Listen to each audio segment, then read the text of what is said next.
The carpet in the room is the other textile element that is incredibly dominant because it's completely what is referred to as planned to the room. It completely covers the floor right to the edges of the walls. The person who should really be given full credit for interpreting the design is Anne Sowden, who is the decorative artist who spent over a year interpreting what she found both in the Augustus Pugin watercolour, but also in a fragment of the design that survives in the factory that originally wove the carpet in Axminster in Devon. We also have a section of the original carpet.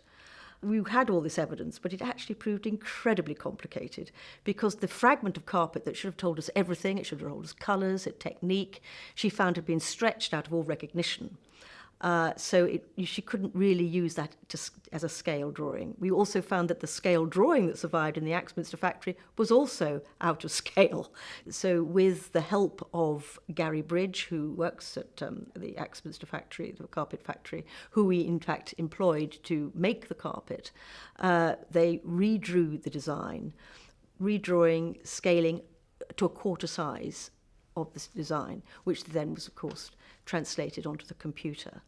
They constantly edited it, they constantly reviewed it and added elements or removed elements to make sure that it didn't look too mechanical. The original colour, the carpet, had 26 different colours. If we had gone to the original technique of how it was originally woven as a hand-knotted carpet. These carpets aren't made in England anymore. We could have gone abroad, but we felt that we would lose control of the design.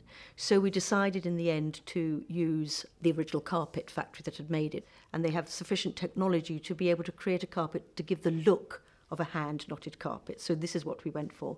But the big drawback was that it couldn't weave in 26 different colours. So in fact, we've gone for 12.